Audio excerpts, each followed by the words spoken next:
and she made it happen. And he doesn't shy away from opinion. And I do enjoy drinking cold beer at ballparks. So if that makes me a baseball fan, then I'm a diehard baseball fan. It's Hacker After Dark on 1010XL. And a very good Friday evening to you, Jacksonville. It is Hacker After Dark, 1010XL, 92.5 FM with Aaron Williams. The Hacker Ryan Green with you. Glad you are with us to close out the week here on Hacker After Dark. And what a week it has been, right? NFL free agency. March Madness has really started, right, with all the conference tournaments going on. Of course, the players as well. There is a lot to get into. We're with you till 10 o'clock tonight. And as always, we are happy you are spending part of your Friday evening with us. Round 2 of the players in the rearview mirror. And boy, the fellas went low today. Ludwig Eber, a 63, 9 under today. He's 2 shots clear of Xander Schauffele at 12 under par. Schauffele in at 10 under with a 7 under round of 65 today. Nothing to sneeze at shooting a 65, yet he loses 2 shots to Eber. You got Cameron Young, 9 under for the tournament. He's 3 shots off the pace. Corey Connors in the mix. Justin Thomas in the mix as well. So the leaderboard, very, very good out of the players, despite Rory McIlroy and Scotty Scheffler basically being out of it, right?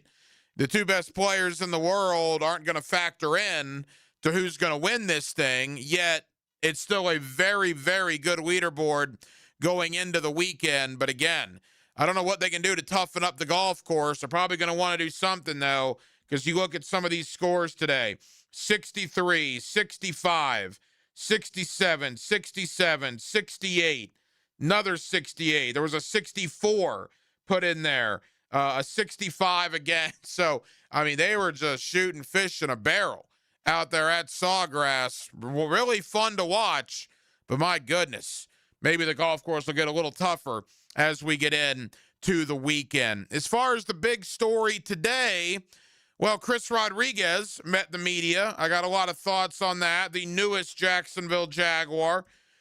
Speaking of the Jaguars, you know, all week here on Hacker After Dark, we've talked about the departure of Devin Lloyd and the departure of Travis Etienne and what that means from a Jaguar point of view, obviously. I want to look at it from a little bit of a different perspective tonight. My guy in Charlotte is Chris McLean, the Mac Attack. You longtime sports radio listeners here in Jacksonville will remember Mac from his days on the ball back in the late 90s. He's now Morning Drive, WFNZ Radio in Charlotte. He's my guy when it comes to the Carolina Panthers. I want to talk to Chris McLean about Devin Lloyd and what Devin Lloyd is going to bring to Carolina, why the Panthers went after Devin Lloyd. Likewise, we're going to go out to New Orleans in just a little bit as well. Fletcher Mackel, who's the sports director out there for the NBC affiliate in New Orleans, WDSU Television. I want to talk to Fletcher about Travis. I'm still going to call him Etienne because that's what we called him for 5 years. How crazy is that story today that he pronounces it Travis Etienne, kind of like Devon Etienne from Miami, but he switched it to Etienne because it was easier during his freshman year at Clemson. That's honestly the first I'd ever heard of that. I interviewed Travis Etienne a bunch.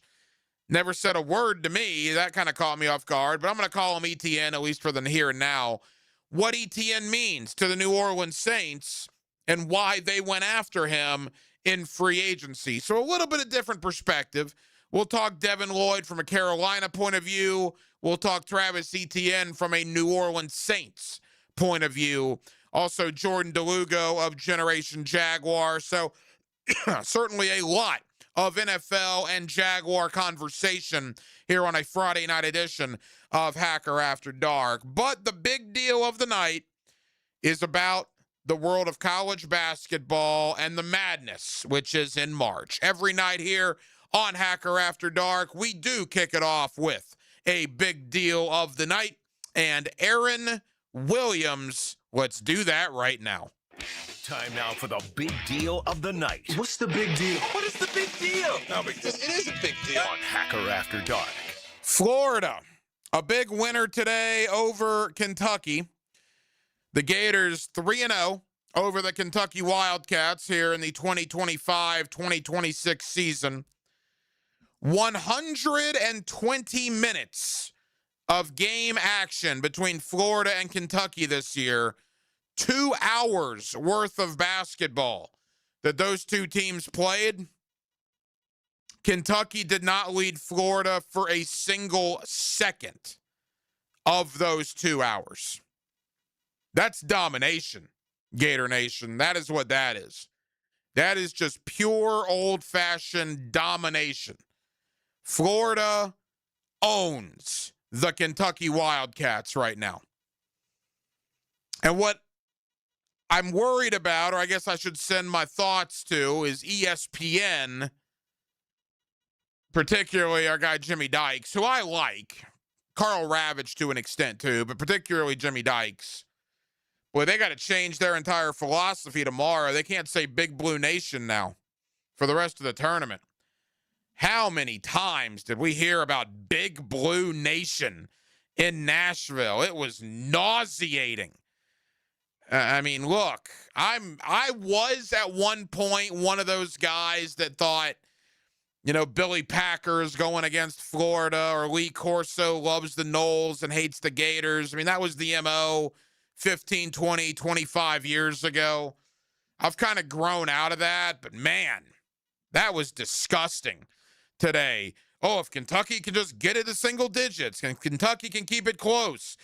The heart of a warrior, the heart of a warrior. They kept talking about all this stuff with Kentucky and Big Blue Nation. Get Big Blue Nation involved. Yeah, great, wonderful. Big Blue Nation is going home right now because for the third time this year and for the third time in the last, 6 weeks, Florida gave the beating to Big Blue Nation.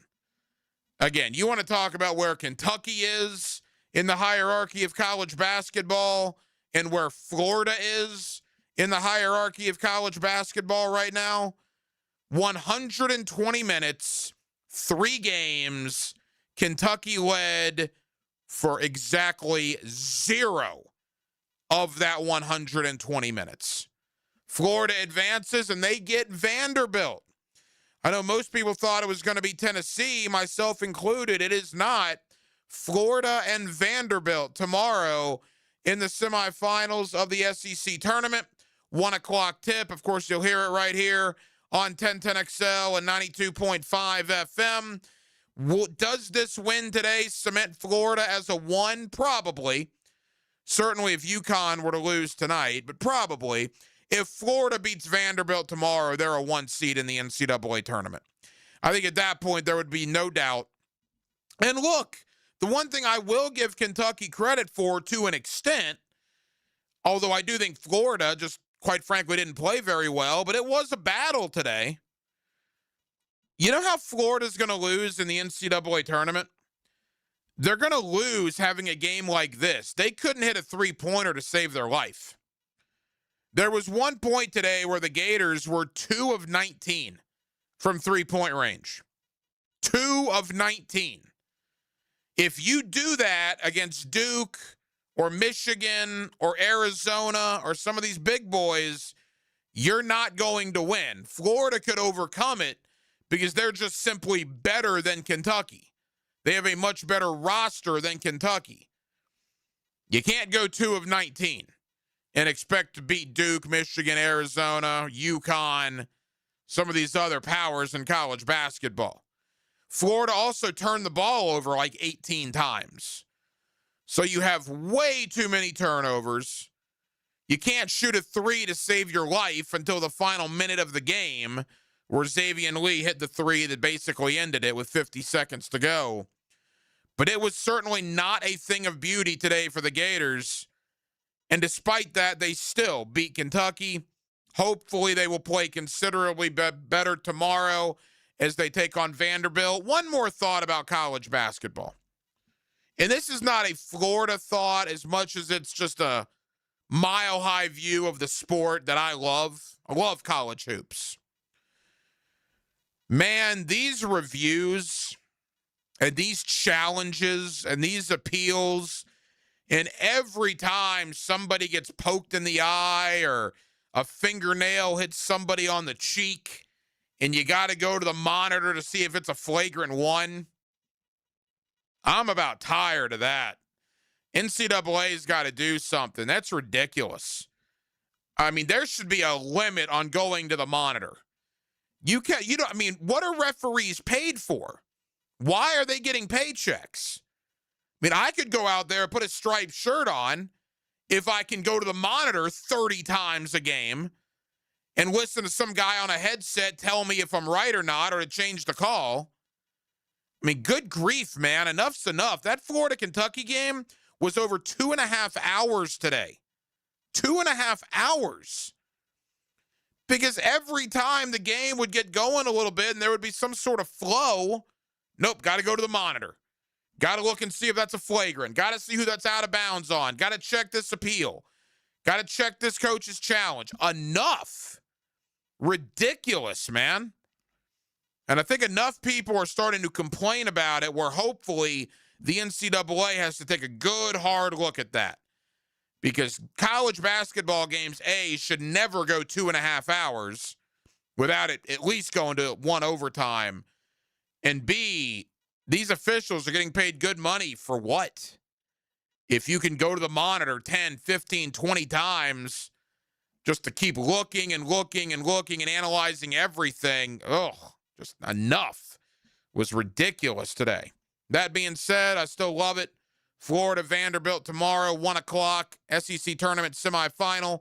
And, of course, you'll hear it right here on 1010XL. Sean Kelly on the call on the Gator Radio Network. More on the world of college basketball coming up in just a bit here on Hacker After Dark. Coming up next, let's get back into the Jacksonville Jaguars.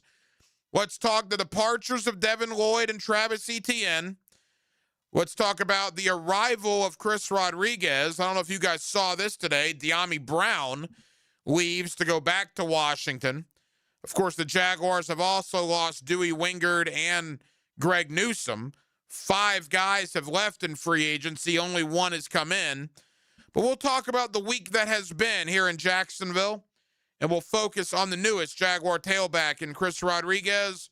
My buddy Jordan DeLugo of Generation Jaguar joins me next. We'll also take a look at how free agency has shaped now what Jacksonville will do in the draft. Later on in April, up in Pittsburgh, April 23rd, 24th, and 25th. Jacksonville, we're glad you're with us on a Friday night here on Hacker After Dark. We're with you till 10 o'clock. Jordan DeLugo, Generation Jaguar, talking Jaguar free agency next, right here on 1010XL and 92.5 FM. It's more than great drives, stellar shots, and perfect putts. 1010XL is your radio home for the Players' Championship with live Southeast Orthopedic Specialist leaderboard updates. Teed up by Dynamic Drives and Designs, Wingstop, and North Florida Medical Centers. Blue here for the Blue Crab House, located right off of San Jose. It's on Jewington Creek Road. They've been around since 1996. Indoor-outdoor dining. Also, takeout is available at the Blue Crab House. Open 4:30 to 9, Tuesday through Saturday. Sunday, noon until 9. Remember, Tuesday, $2 margaritas. Wednesday, $1 oyster night. How about the blue crabs? How about my personal favorite, the Canadian snow crabs? Whatever it is that you fancy, you get it right there. The Blue Crab House. Are you looking for a place to outfit your truck or van? It's Catlin Truck Accessories. For 105 years and 4 generations, Catlin is the name you can count on. This is Keith Catlin, and we know trucks and vans too. From Lear toppers, ladder racks, van shelving, strobe lighting, roll and lock bed covers, and everything in between. If you want quality products and great customer service, there's only one name. It's Catlin. Who can you count on? Count on Catlin. For 105 years, you can count on Catlin. big personalities, bold opinions. Lunch just got louder. Josie, Matt, and Leon are XL Prime Time from the big #1 Duval Ford Studios. Any questions? Yeah, when's lunch? Noon to 2 on 1010 XL. All right, Jack, so let's talk about it. Spring cleaning feels great until your drains remind you what they've been holding on to all winter. If your sink's burping, your shower's backing up, or your toilet's hesitating like it's reading a blitz, it's time to call in the pros. Call Duck Duck Rooter. During their spring drain cleaning promotion, get your drains cleaned plus a free camera inspection for just $129. Must have outside clean out, honest pricing, proven experience, no fourth quarter surprises. When you're stuck, call the Duck. That's 904-862-6769 or duckduckrooter.com. Veterans and active duty service members, when your call to service ends, your mission doesn't have to. Go from GI to IT in just a few months at My Computer Career. Prepare for a high-demand career in cybersecurity, protecting people, systems, and institutions from real cyber threats. Cyber warriors are needed now. Will you answer the call? Go to mycomputercareer.edu/CWP to learn more. That's mycomputercareer.edu/CWP, an Elite CompTIA certification partner. VA education benefits are available to those who qualify. When it comes to glass, you don't want average. You want flawless. Duval Glass and Mirror has transformed homes and businesses across Jacksonville for over 35 years. Frameless showers that wow. Mirrors cut exactly to your style. Fogged or broken glass replaced. Decorative tabletops. Windows replaced or repaired to stand up to Florida storms. All backed by a 100% guarantee. Visit DuvalGlass.com for your free quote. There's only one name for glass and mirror around these parts. It's Duval. Checkmate. I'm Brendan Cecilia, founder of Checkmate Coatings. And I'm Chester, Checkmate's mascot and brand ambassador. Why do you even talk in these ads? People see me on the trucks, Brendan, so they expect to hear from me as well. But I have over a decade's experience personally installing high-quality polymer floors right here in Jacksonville. Well, I'm a professional mascot, riding around on the side of your trucks, smiling at passers-by. Then could you at least tell people about our two-stage polymer application process? Give your garage the finishing touch with a gorgeous floor that's guaranteed to last? A bit busy posing for selfies, I'm afraid. Years of experience? Check. Adorable mascot? Check. The team you need to make your garage gorgeous? Checkmate! Transforming your floors, making them great. Checkmate. Visit CheckmateCoatings.com. That's CheckmateCoatings.com. 1010XL, presented by Farah and Farah, exclusive injury law firm of the Jacksonville Jaguars. Focused, fueled, fearless, Farah. Here's another call on the 1010XL hotline, driven by Key Buick GMC, home of the lifetime powertrain warranty. Back here on 1010XL at 92.5 FM in the city of Jacksonville. We are glad you are with us. NFL free agency continues. For the most part, this free agent period has been about guys leaving the Jaguars. We'll get to that.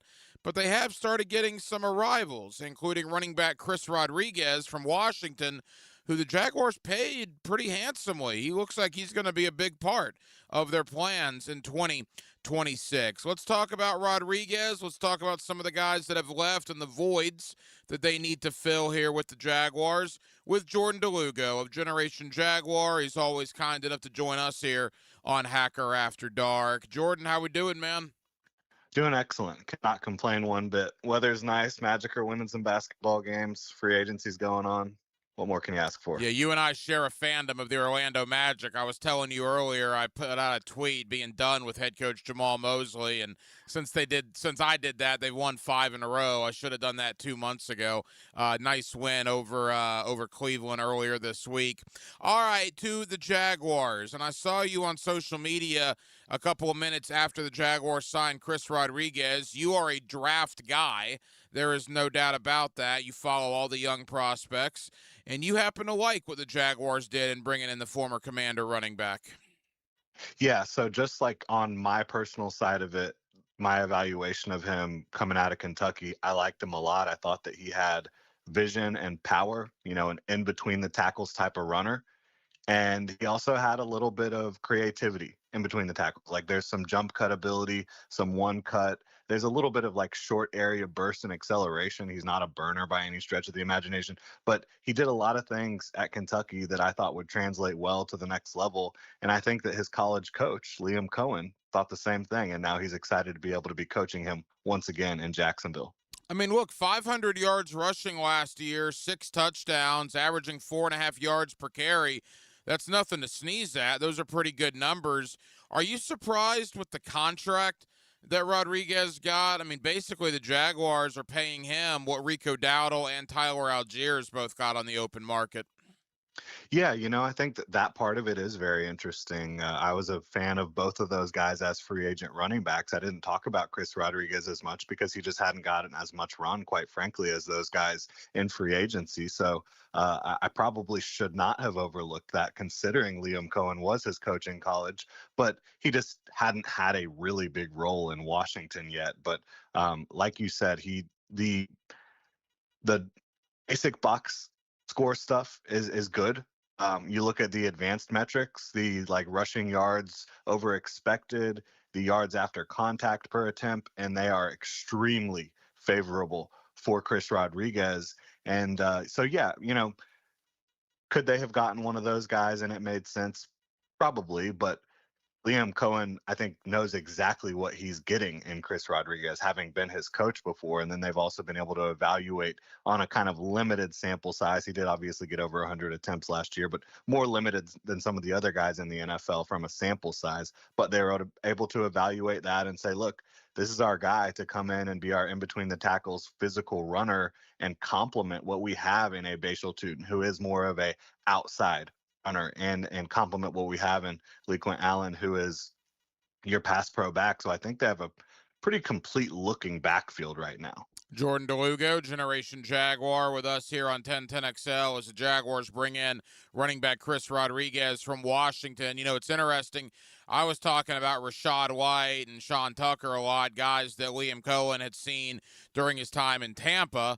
Rodriguez never even crossed my mind because, truthfully, I didn't even remember that he and Cohen had been together in Lexington, so it certainly makes a lot of sense from that standpoint. You mentioned the running back room, Jordan. What's your thought there? Because I saw people last night saying, well, they could still draft a running back, and while I agree with that, I think now, second or third round might be off the table with the money they're paying Rodriguez with Tutin and LeQuint Allen. I think those are going to be your three running backs. You might take one in the later rounds, but I do think the addition of Rodriguez probably knocks running back down a peg or two as far as needs in the draft. Yeah, and they still do have DJ Dallas, who's a fine runner and a really good special teams player as well. I don't think that he's going to be, preventing you from making any move, but are you going to carry four backs into the regular season on your active roster? I don't think so. So, yeah, I would be a little bit surprised if they take a running back for, late day three, quite frankly, because there just isn't a path. Like LeQuint Allen's not going anywhere. Bashal Tutin's not going anywhere. Obviously, Chris Rodriguez isn't going anywhere. So what's the path for that player to be able to make an impact? I'm not sure. Obviously, we'll have so much time to talk about it once OTAs begin and certainly when training camp gets here. But an early thought, literally less than 24 hours or so after the Rodriguez signing. I mean, is this a 1 and 1A situation with he and Bashal Tutin? We don't know for sure, right? But to me, I look at them as like complementary backs. I think it can be game plan and situation dependent. Like short yardage, you're probably putting Chris Rodriguez in there. He can handle that pretty well. And I think if you're playing a team where you want to have a grind it out, we're just holding on to the football type of game, probably Chris Rodriguez. If you're trying to get a little bit more of an explosive offensive performance, you're probably looking a little bit more at Bashal Tutin. So that's kind of how I view it. Couple more for Jordan DeLugo of Generation Jaguar. Obviously, Jordan, before the Rodriguez signing, it was all about the guys that were leaving. Devin Lloyd gets $15 million per to go to Carolina. Travis Etienne, $13 million per to go to New Orleans. Look, I think anybody that covers the Jaguars had been preparing the fan base to lose certainly one of them and potentially both of them. Although I do get the sense, though, the fan base was a little frustrated earlier this week when they both departed. What's your sense on how the fan base is feeling about that? Yeah, no, I think that you're right, fan base wise. And a lot of people are like, well, Devin Lloyd only got $15 million per year. You couldn't have gotten close to that. Well, maybe they just didn't want to be paying a linebacker, a non-premium position, top 5 money at that position, right? I do think Anthony Campanile is a hell of a defensive coordinator and a really good linebacker coach at heart. And he's gotten the most out of all the linebackers he's worked with the last couple years. So, maybe they do like what they have in Ventrell Miller and Jack Kaiser. And don't forget, like, people kind of gloss over the fact that Foye Oluokun is still in the building. You still have a top tier linebacker to kind of lead that room. And I do think Ventrell Miller has showed some things on his tape that you saw from Devin Lloyd last year in this system. And so he will have a shot. I think Jack Kaiser will have an opportunity to earn more of a role. And you could also go into this draft and pick from a myriad of different archetypes at the linebacker position all throughout the draft, because this is one of the deepest and most versatile linebacker classes I can remember. Well, and one thing to think about looking forward to, and I want to get to your thoughts on the draft, but compensatory picks in 2027. Reportedly, and you're more in this world than I am, people say the 27 draft class is ridiculous compared to the 26 draft class. So in 27 now, the Jaguars, by my calculation, already have 10 picks. They have their 7 that they already had. They got compensatory picks for Devin Lloyd, Etienne, and even Greg Newsome. I don't know where Dewey Wingard falls into that. Are they going to get a comp pick for Dewey as well after he signed in Arizona? I don't believe so. I think that number is a little bit too low. And same thing on the reverse side with Chris Rodriguez. He's not getting paid enough to impact the compensatory pick formula. But yeah, getting 3 compensatory picks for these guys, it's not like you're losing them for nothing. So that's another thing to keep in mind. I mean, they got 21 picks right now between the 26 draft and the 27 draft. And because they've done very little in outside free agency this year, and a lot of that dead money is going to come off the books, Jordan, they're going to have silly money for free agency next year, correct? Yeah, they'll have a good situation. Obviously, you look at Trayvon Walker's contract, Parker Washington, potentially Brenton Strange. Obviously, you want to have these guys around. Anton Harrison, depending on how this year goes for him. Those could all be guys that you're re-upping in the next year.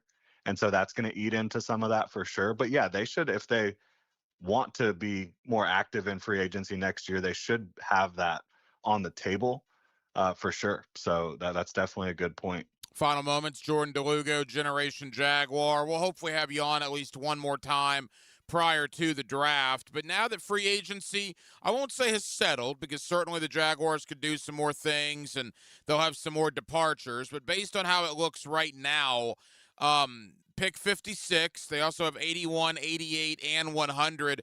Jordan, how would you assess those top 4 picks in particular as far as positions of need you think the Jaguars need to hit? Yeah, if nothing changes, which I would still like them to add somebody who can disrupt the backfield, somebody who can, whether it's on the end of the line of scrimmage or in the middle, somebody who can be more disruptive. I would still like to see that before the draft. I don't know if that's going to happen, but the way things stand right now, 56, 81, 88, as you mentioned, 100, I'm looking at defensive front, probably multiple picks in that range. I would like to see an interior player and an edge player added to the mix. I think that linebacker makes a lot of sense in that range too, but linebacker could even make sense into day 3, 124, potentially.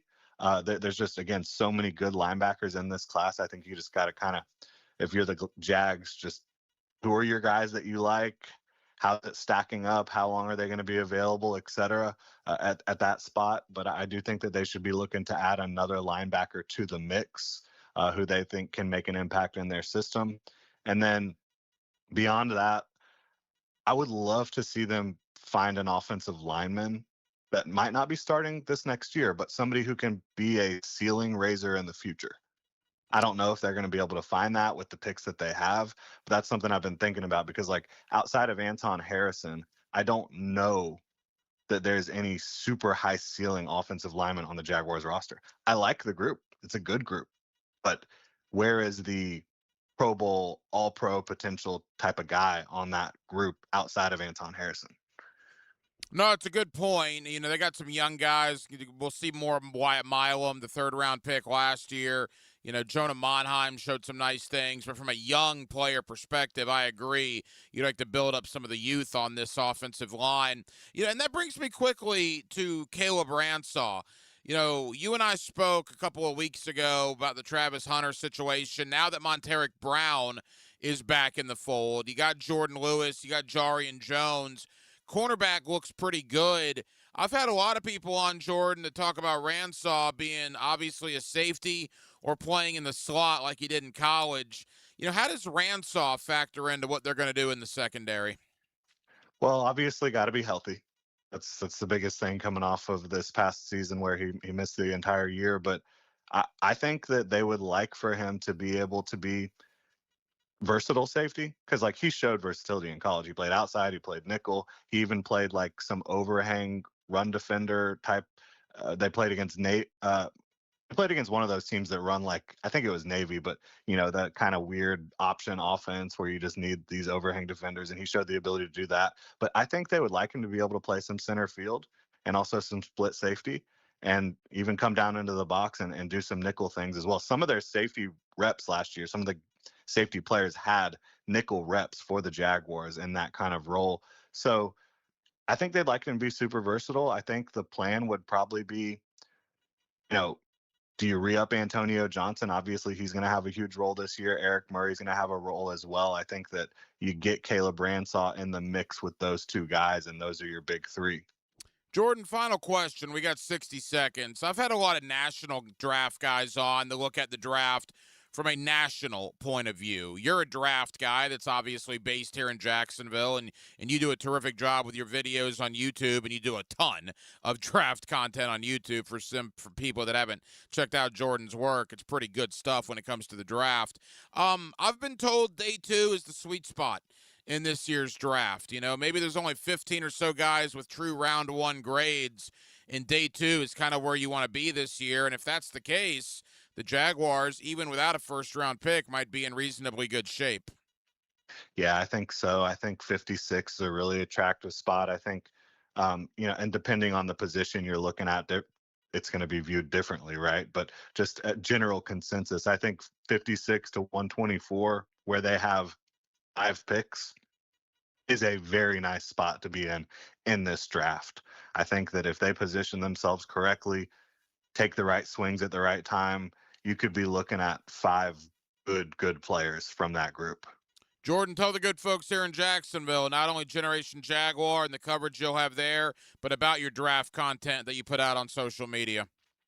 Yeah, you know, obviously on YouTube, Gen Jag. You can also check out our website where everything is also located there, genjag.com. But yeah, we're going to be, you know, now that free agency is kind of in the books, obviously it's never really done, especially with this group. You could see them doing things, you know, at different times throughout the offseason. But we're going to be moving our attention heavily towards the draft, and we have a little bit of a better picture. So we'll be going into a lot of different prospect breakdowns, positional breakdowns, where people fit, when they could be, you know, selected by the Jaguars potentially. So I am excited to, like, in earnest, get into the full, you know, draft time of year. It's your time of year. There's no doubt about that. Jordan DeLugo, Generation Jaguar. Jordan, I know you're busy, man. Thank you for the time, and we'll talk again soon, pal. No, I always appreciate you having me on, Hacker. And thank you to Jordan DeLugo of Generation Jaguar for joining us tonight here on Hacker After Dark. You know, we've talked so much, obviously, from a Jaguar point of view when it comes to the departures of Devin Lloyd and Travis Etienne. Well, later on in the 9 o'clock hour, we're going to go to Charlotte, North Carolina. My guy up there with the Carolina Panthers is the Mac Attack, Chris McLean, WFNZ Radio in Charlotte, to talk about why Carolina went after Devin Lloyd and what they're hoping Devin Lloyd can bring to that Panther defense. Coming up next, we're also going to go out to New Orleans. My guy, when it comes to the Saints, is Fletcher Mackel. He is the sports director of WDSU Television there in the Big Easy. Let's talk about why New Orleans wanted Travis Etienne, what it means for Alvin Kamara, and what Travis Etienne can bring to a team where he's going home. Travis Etienne is 2 hours away from his hometown of Jennings, Louisiana. He's with the New Orleans Saints now. In fact, he was introduced in New Orleans earlier today. Why New Orleans? Why did they go after Etienne?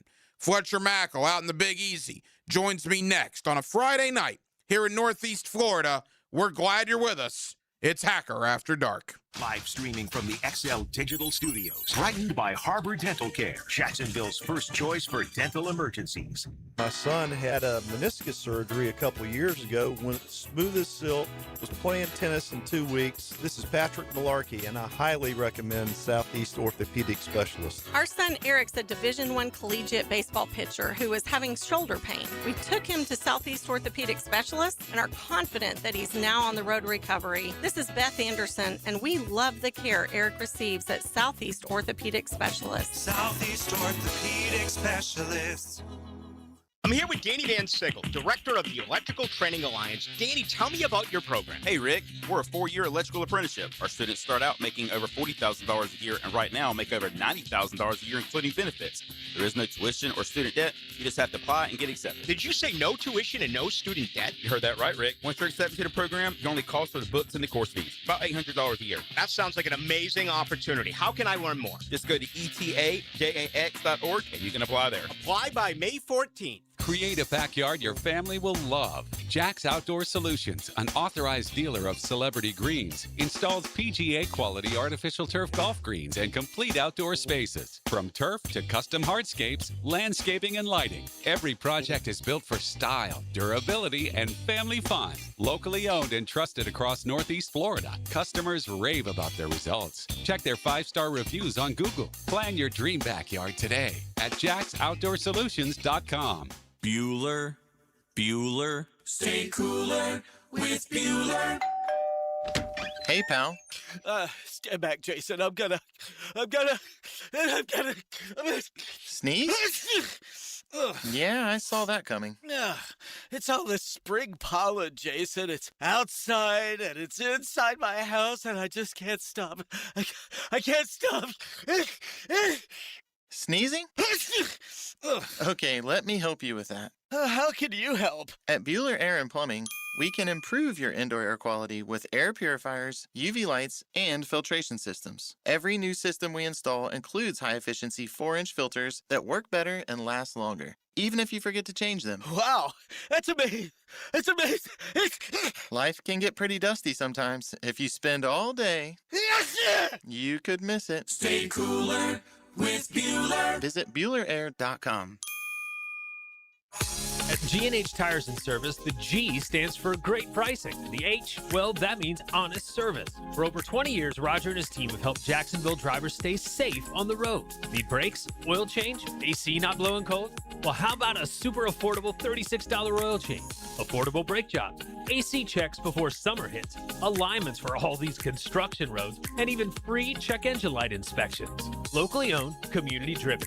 G&H Tires and Service on Beach Boulevard. If you're the kind of person who likes to compete and win, listen up. Purple Heart Pools is hiring sales professionals and project managers to start immediately. Purple Heart Pools is a veteran-owned company building some of the most impressive custom pools in Northeast Florida. And they're looking for people who want to grow, earn, and be part of a winning team. If you've got the drive, work ethic, and the leadership mindset, search Purple Heart Pools and apply today. Equal opportunity employer.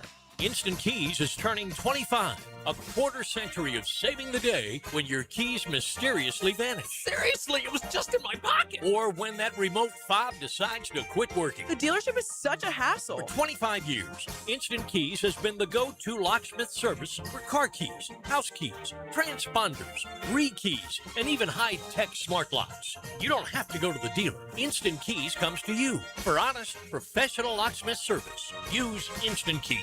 1010XL, presented by Farah and Farah, exclusive injury law firm of the Jacksonville Jaguars. Still, present, ready. Farah doesn't flinch. Here's another call on the 1010XL hotline, driven by Key Buick GMC, home of the lifetime powertrain warranty. Back here on 1010XL at 92.5 FM in the city of Jacksonville. We are glad you are with us. NFL free agency ongoing. Of course, one of the big stories here locally is the departure of Travis Etienne, the third leading running back in Jaguar history, trailing only Fred Taylor and Maurice Jones-Drew. Leaves after 5 years here in Jacksonville, and he's going home to the state of Louisiana to play for the New Orleans Saints. Our guy out in New Orleans is Fletcher Mackel. He is a sports director of WDSU out there in the Big Easy, and Fletcher's always kind enough to join us here on 1010XL. Fletcher, hope your off season's going well, man. How are you? I'm doing well. Thanks for having me as always. Pleasure to talk about football. I feel like there's never an off season, so things got interesting yesterday. Yeah, there's no doubt about that. And obviously, as you can imagine, a lot of frustration here in Jacksonville. Jaguar fans were hoping that they could keep Travis Etienne, but my goodness, when New Orleans came in with a $13 million per year offer, that was never in the cards. Obviously, the Saints really wanted to bring Travis Etienne home. And they needed to. I mean, look, Alvin Kamara is beloved in our community. Alvin Kamara came on board here in 2017. He's been fantastic those Drew Brees years. He's kind of a foundation pillar. But the last 2 years have been pretty bad. The Saints' ground game in 2024 and 2025 was unwatchable bad. And Kamara's 31 years old. So the Saints needed to do something to help their young quarterback that they feel is their franchise now in Tyler Shuck. You've got an offensive-minded coach. You've got the young quarterback. Chris Olave had a good season. Juwan Johnson at tight end had a good season. One of the missing playmakers was running back. And so we'd heard rumors of Travis Etienne. That's a guy they're targeting. He's from Jennings, Louisiana. It's about 2 hours from New Orleans. Coming back to the state where he grew up playing and made a big name for himself. It seemed like a good match, and it's a lot of money. Make no mistake, it's a huge deal, but it was a position of extreme need for the New Orleans Saints. I would think the disappointment here is matched by the enthusiasm out there. How excited is the Saints fan base to get ETN back? I'll say this: in recent years, the Houdat Nation here has had the pitchforks out for longtime team general manager Mickey Loomis. He's the longest tenured GM in the NFL. The fans have not loved a lot of the moves. The fans never loved Derek Carr. The fans didn't like some of the ancillary moves they made. The fans love this. I mean, people were doing cartwheels because, like you all, we have a very well-educated football fan base. And people knew that the running game was atrocious last year. So not only did they go get a guy coming off a 1,000-yard season that looks like he's in the prime of his career, but he's also a local, and everybody loves locals. He's not from New Orleans, but he's from the state of Louisiana, and 2 hours away is close enough. So, yeah, the enthusiasm is sky high for the first time in a long time. The front office and the fan base are in universal agreement. Fletcher Mackel, sports director, WDSU TV. He's our guy in New Orleans when it comes to the New Orleans Saints. And I would think with a young quarterback like Tyler Shuck, Travis Etienne can really help him catching the ball out of the backfield, making plays down the field. We saw what he did with Trevor Lawrence here, not only running the ball, but receiving the ball. For a young quarterback like Shuck, that's going to be invaluable. Yeah, and look, they have decided Shuck is their guy. I mean, Shuck was a nominee for the Rookie of the Year award. They've gone all in. They drafted him last year. He was the highest quarterback the Saints have drafted since Archie Manning in 1971. He showed a lot of real potential last year, winning 4 or 5 games to close the year. So, yes, they need someone. And look, we're still kind of figuring out how the fit with Alvin Kamara is going to work. Because the one thing Kamara came into this league doing very well and has always done very well is catch the ball out of the backfield. Recently, the ground game between the tackles, anything else, has been a struggle. So I'm not sure Alvin Kamara is going to stick around. Maybe he's traded, maybe he's released. But I think there's a world in which these two function well. And Travis Etienne is more of the every down guy, and Kamara is moved into kind of a secondary role where he is more of a gadget player. When he came into the league, that's how he fit with Mark Ingram. Mark Ingram was the do-it-all, every down guy, and Kamara emerged in 2017 is more of kind of a gadget player before he took on a more substantial role. I could see something like that where both those players coexist. But yes, it will help Tyler Shuck immensely. Oh, no, that's interesting because there's a thought nationally that this means the end of the Kamara era in New Orleans. You don't necessarily think that might be the case. let me say this. I'm torn. I absolutely think it could be the case. I understand very much so that there is a real possibility that the Saints did a restructure on Alvin Kamara's contract last week, which fleshes out his salary cap number over 4 years. That's a mechanism that they protected themselves if he is traded or cut to flesh his salary cap hit out over 4 years instead of one big lump sum this year. So I understand there's a world in which they are moving on from Alvin Kamara, but I am not certain that is the case. I think there's still a world that these two can coexist for one season, with ATN being, quote unquote, the guy, and Kamara being more of a secondary role player in the offense. I'm not saying that's how it's going to unfold, but I am not someone who's gone all in saying, you know, by this afternoon, Alvin Kamara will be cut. I understand it's a realistic possibility, but I'm not saying it's going to happen. Final moments, Fletcher Mackel, sports director, WDSU Television in New Orleans. It wasn't just Travis Etienne yesterday, right? The Saints made a lot of moves. Edwards, the offensive lineman from Buffalo, Noah Fant at tight end. Saints spending a lot of money this offseason. Which is odd. You know, the Saints are one of these teams because of how they operate. They use a peculiar mechanism to kind of circumvent the salary cap. But because they operate that way, they are never big spenders on day one of free agency. They are usually in that tier 2 market, so to say. So the fact that the Saints last season and this offseason have gotten their books right, they had money to spend, and they didn't waste any time. This was the most active day in more than a decade on day one of free agency. So yes, ATN, they go get David Edwards, the guard. Guard was their biggest need. They didn't even have a left guard on this team. So to go get a guy who's been blocking for Josh Allen, the MVP in Buffalo, and was an invaluable piece of that offensive line. He also won a Super Bowl with the Rams. Getting him is a huge upgrade as well. They have Juwan Johnson at tight end, but Noah Fant is a nice tight end too, or another role player in this offense. And then the Saints special teams has been atrocious, and they even went and signed a punter. So again, it was a pretty good start on paper for the New Orleans Saints in free agency. Fletcher, final question. I had you on when John Summerall got the job here with the University of Florida, and you told me at the time that give it time and Gator fans are going to love the guy. Well, we'll find out wins and losses in September. But I got to tell you, man, 2.5 months, 3 months into the job, John Summerall, to me, is doing everything right. He was awesome in the transfer portal. Every time you put a microphone in front of that guy, he gets people fired up.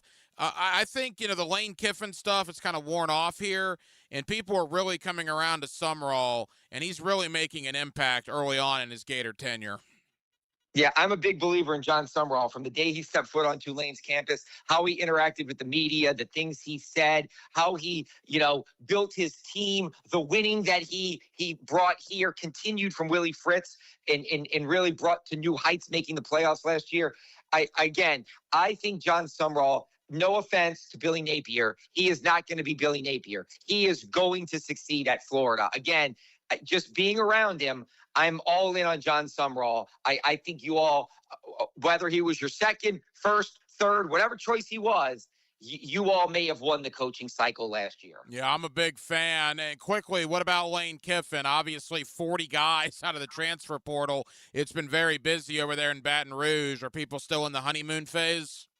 Yeah, yep. He's showing up at basketball games and baseball games and popping down to New Orleans for Pelicans games. And he rode in a Mardi Gras parade. So he is the toast of the town here. And look, they spent a fortune in the portal, but the pressure is going to be immense that, you know, they fired Brian Kelly because he couldn't get to the playoffs. Lane Kiffin does not have wiggle room. It's playoffs or else. The money they spent on him, the money they spent on this roster, and the way he's being celebrated, it's the honeymoon period, but he better produce and produce immediately. Fletcher Mackel is the sports director of WDSU in New Orleans. He's our guy when it comes to the New Orleans Saints. Fletcher, thank you for joining me, my friend. We'll talk soon, pal. No, thank you. I did not see this one coming. Radio play-by-play is like stepping in a theater in your mind. As good as it gets. 1010XL, Jacksonville's home for play-by-play. Hey, Hicken here. I couldn't be any happier than to join the George Moore Chevrolet family. When I say family, I mean it. Visit their beautiful showroom today off Atlantic Boulevard. Find out exactly what I'm talking about. No pressure, just friendly help. And whether you want a car, a truck, SUV, electric, pre-owned, you name it, George Moore Chevrolet has it. And if you can't make it over to Atlantic Boulevard, no problem. MooreChevy.com is easy to navigate as any site you will try. It's never been more easy to use.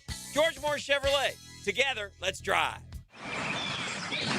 The Players' Championship returns to TPC Sawgrass March 10th through 15th. Experience golf's most iconic stage with enhanced food and beverage offerings, interactive fan attractions, and an atmosphere built for every type of fan. See the best players in the world, including world #1 Scotty Scheffler, 2025 champion Rory McIlroy, and fan favorite Brooks Koepka take on the legendary Stadium Course and the famous Island Green. Tickets available at theplayers.com. This is Dr. Kevin Murphy with Southeast Orthopedic Specialist, congratulating this week's high school scholar athlete. Kayla Skinner, senior track and field athlete at Mandarin High. She's a member of the National Honor Society and the Fellowship of Christian Athletes. Kayla will attend Harvard University. When you head out for a night with friends or going to the big game, don't forget the best game plan to win the night is to designate a driver and guarantee a safe ride home. Hydrating between buds is the best play you can make. Bud Light, reminding all to drink wiser. 1010XL, presented by Farah and Farah, exclusive injury law firm of the Jacksonville Jaguars. When it's game time, Farah doesn't flinch.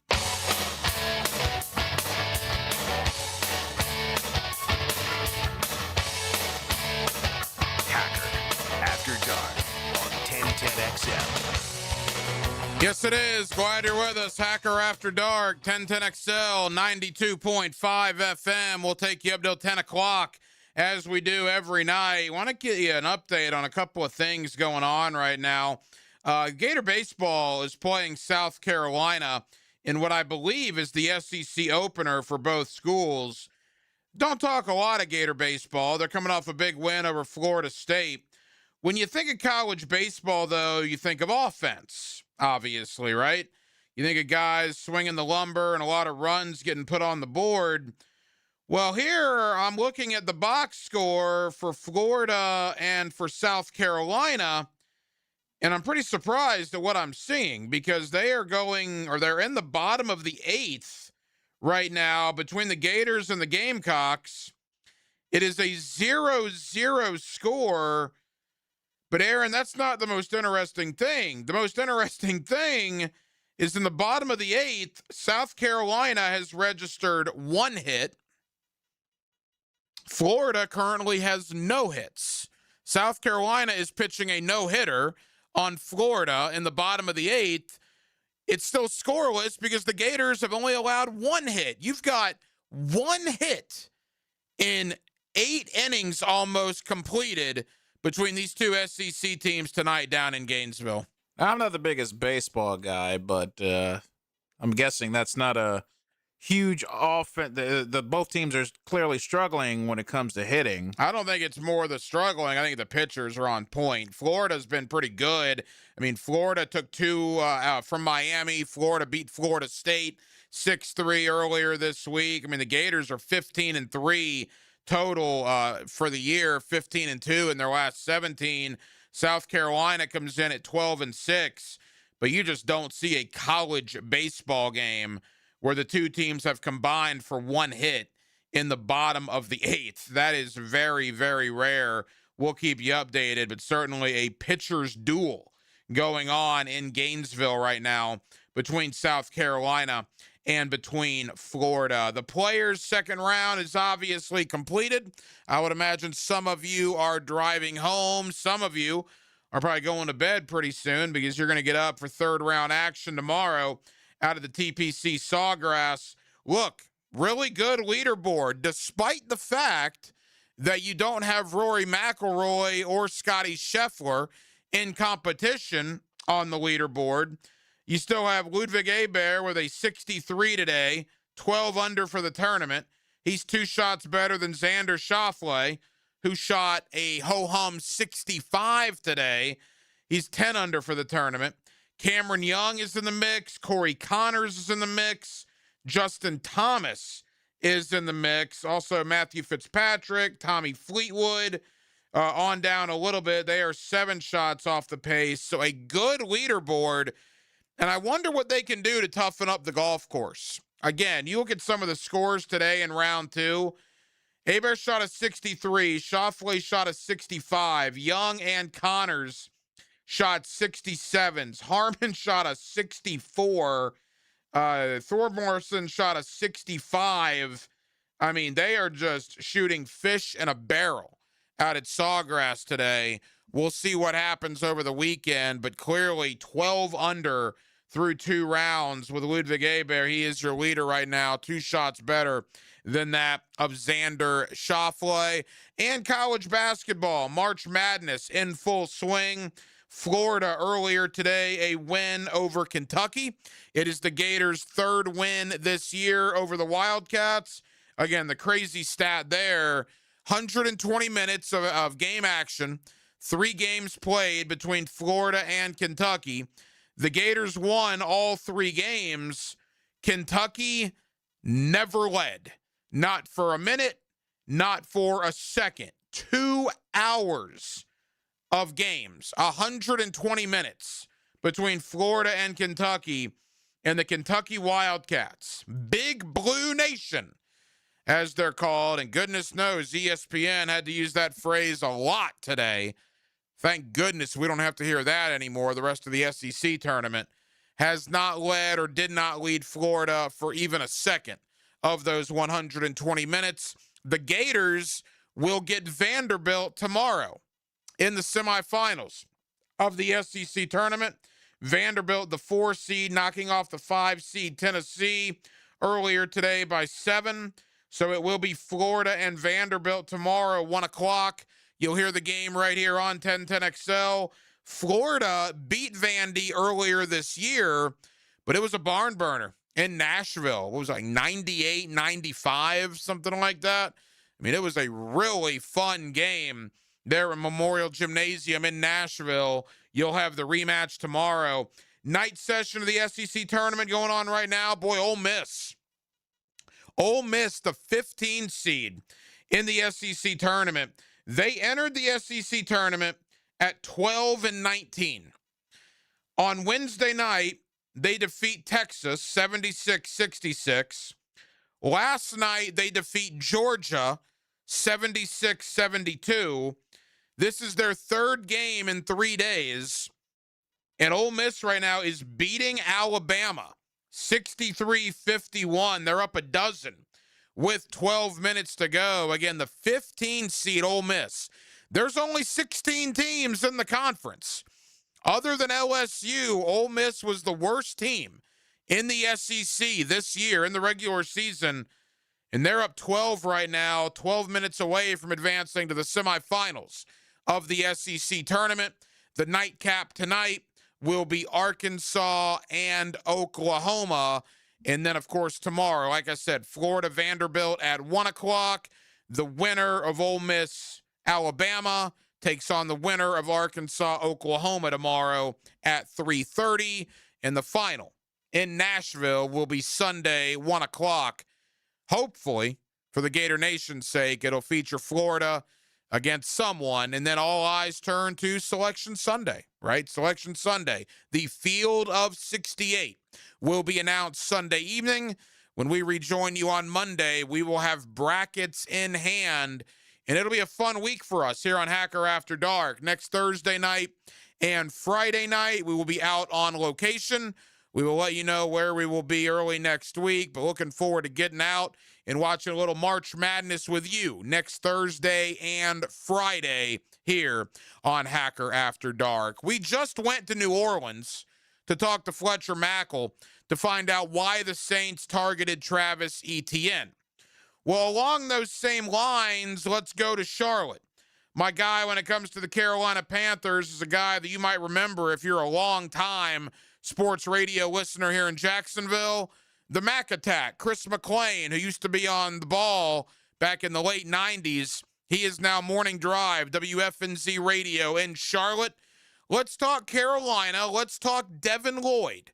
Why did Carolina target Devin Lloyd, and what do they hope Devin Lloyd brings to that Carolina Panther defense? Chris McClain up in Charlotte joins us next on a Friday night here in the city of Jacksonville. We're glad you're with us. It's Hacker After Dark. Another classic moment in Jags history. Brunell with time again, drills it deep, caught, touchdown, Jimmy Smith. 1010XL.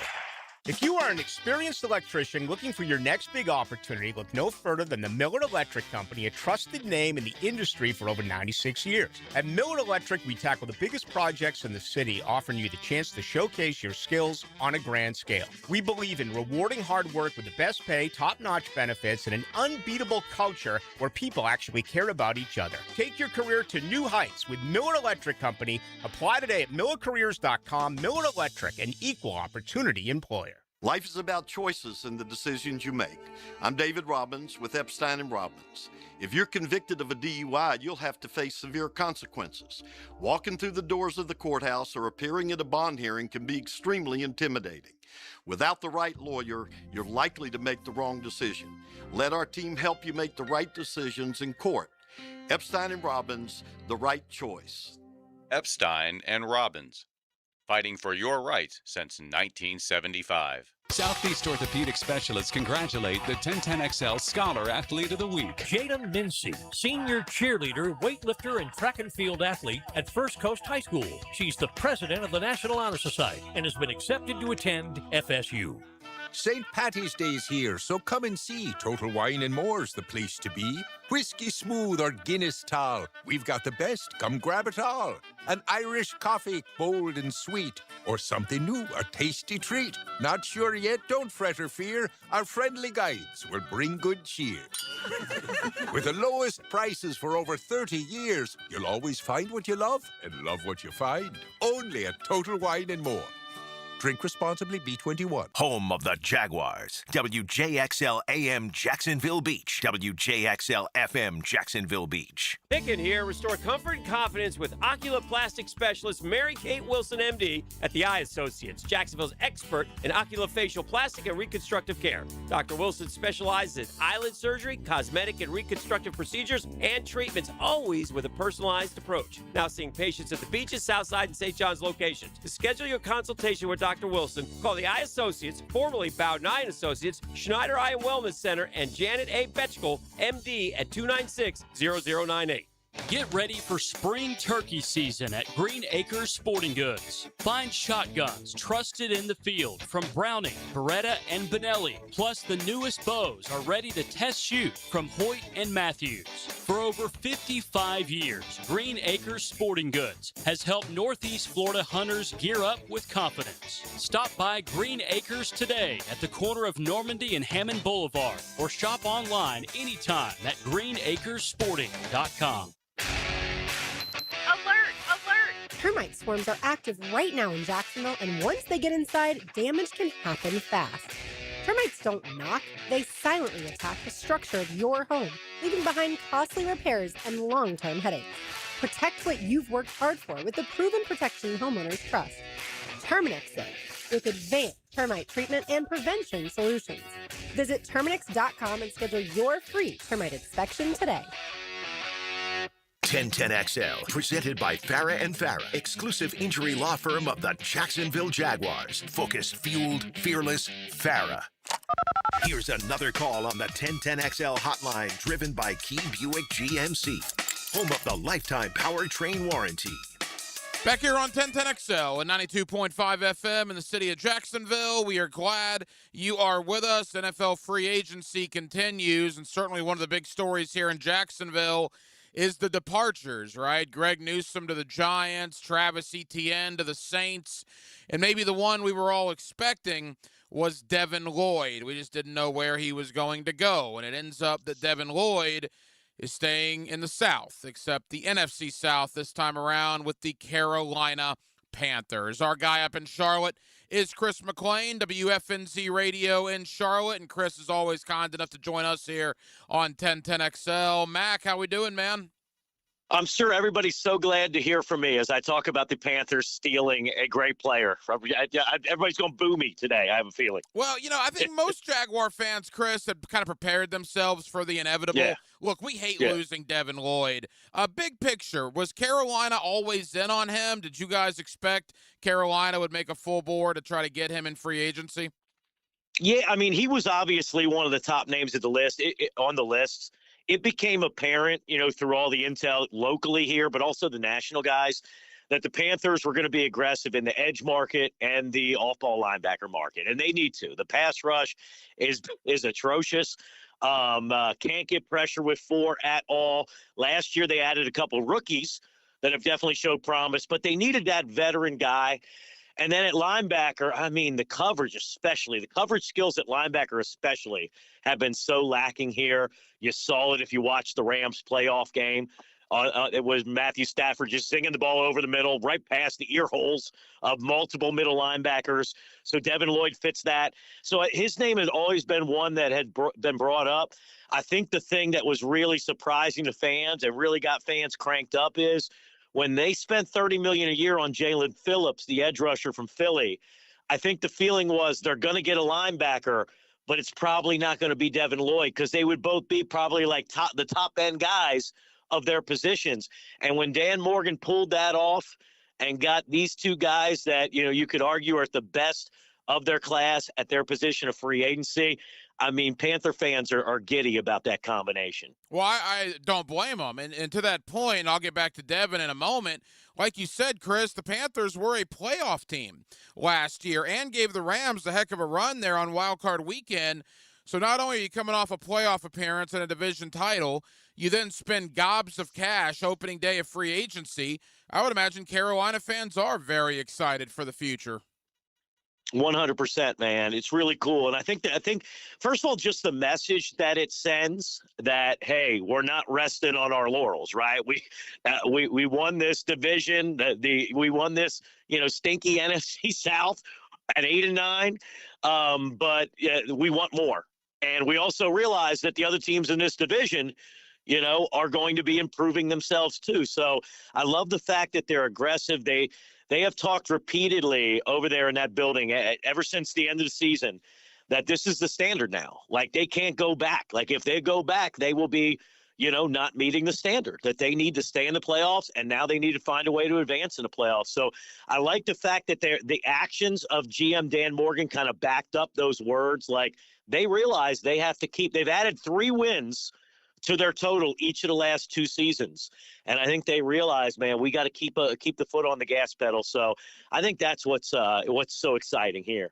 Couple of more for Chris McLean, WFNZ Radio in Charlotte. He's our guy when it comes to the Carolina Panthers. Mac, you won't find a better guy than Devin Lloyd either. I'm not sure if you've ever talked to him, but I can guarantee you when you do, you're going to be impressed. He was one of my favorites in the locker room. Just speak to that dynamic, not only what Devin can bring on the field, but again, just the character of guy he is. Is that something Carolina was looking for as well? Yeah, it seems like there's been a common thread where they've added, good football players, but it does seem like that matters, and I realize everybody says it, but like, it really does feel like they want guys that are kind of dogs on the field, but off the field are going to mesh well with everybody else and are going to be team first and that sort of thing. So I'm glad to hear that he has that. I hadn't heard a bad thing about him. The season he just had, I don't need to tell you guys. I should be interviewing you. I should be asking you the question. The season that he just had, the versatility that he seems to have, and like I said, those coverage skills, the fact that the combination of the blitzing success he had and the coverage skills, it just felt like we would get to third down and we would get nothing out of those middle backers here in Carolina. It just feels like he's the type of guy that can help us so much in the pass game too. So I'm just, we're thrilled, we're excited, and it's interesting to me. What was it seems like he got better like over the years and then really reached this pinnacle.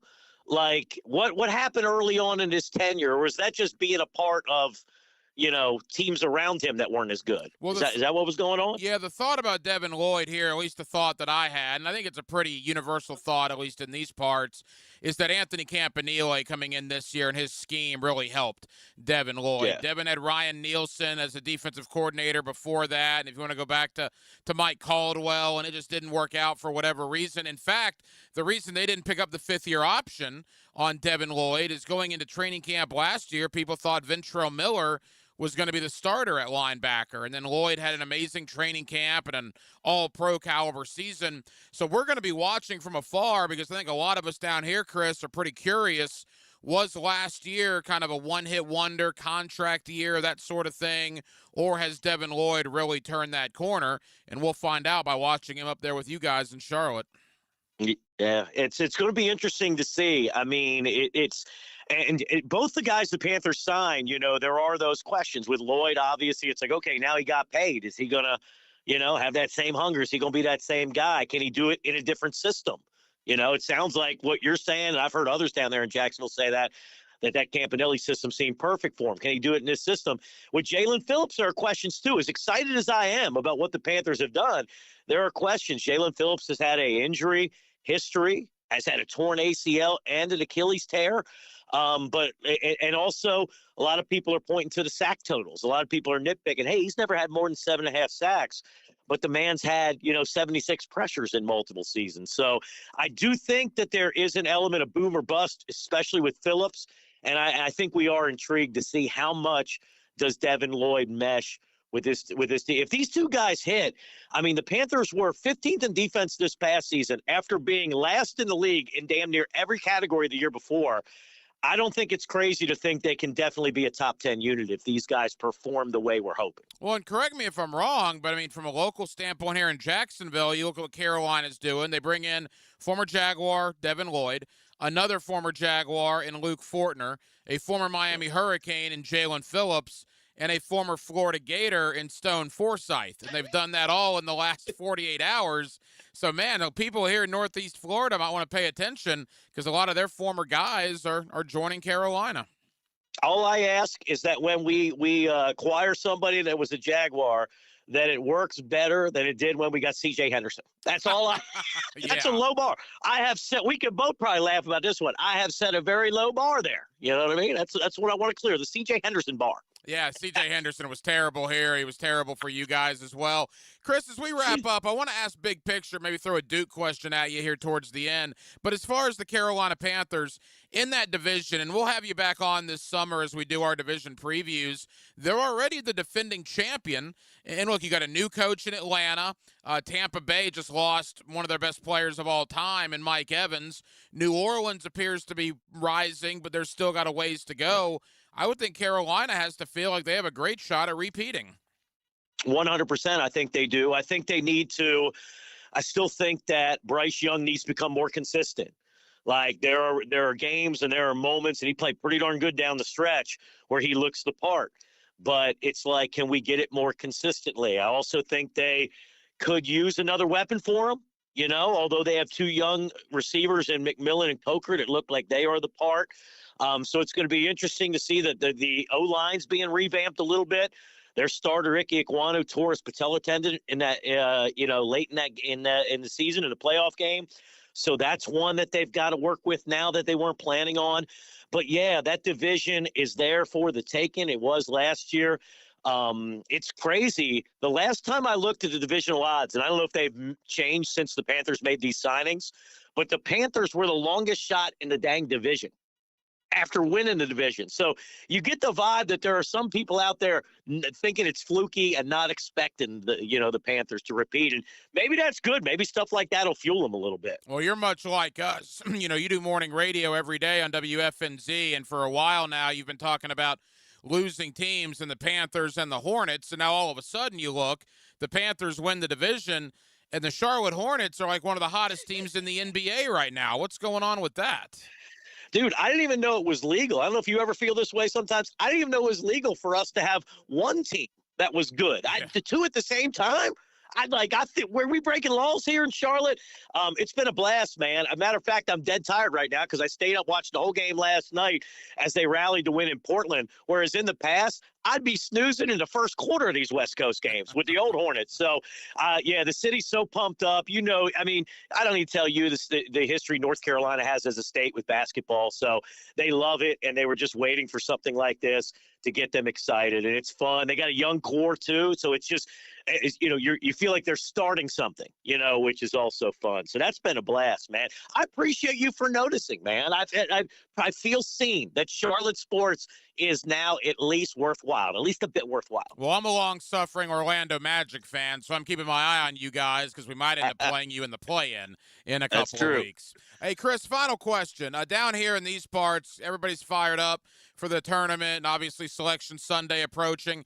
There's not a lot of teams that we think can beat Florida. Duke is obviously one of them. Duke beat Florida at Cameron Indoor earlier in the year. I know Duke just had a pretty significant injury to their starting point guard, but what is the thought on the Blue Devils as the tournament approaches?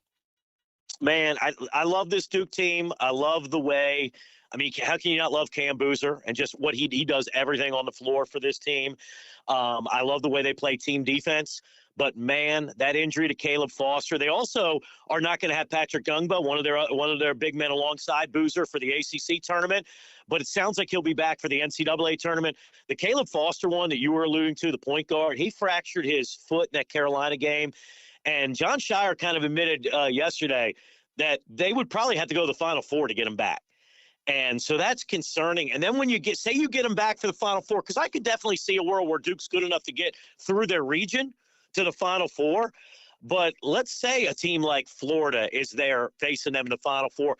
Caleb Foster still, there's going to be a little bit of rust, you would think, after missing a few weeks. So that worries me. There are 4 teams, the way I see it, that are just amazing.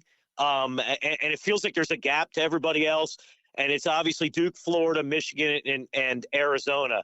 I do question if this hurts their ability, if they get to the Final Four, to be able to beat teams like that, man. So I still think they can get there. But how good is Caleb Foster if they just throw him out there after missing 3 weeks for Final Four? So it's not ideal, man, for Duke at all. Yeah, it certainly appears like Duke and Florida are going to be 2 of the number 1 seeds when Selection Sunday comes out this Sunday. He is the Mac Attack. Chris McLean, WFNZ Radio in Charlotte. Mac, thank you for the time, brother. We'll talk in a couple of months. Thank you, man. Be good. 1010XL covers the Players' Championship start to finish. Track your favorite golfers and get live Southeast Orthopedic Specialist leaderboard updates. Teed up by Green Acres Sporting Goods, Performance Painting, and Duck Rooter Plumbing, Septic and Air Conditioning.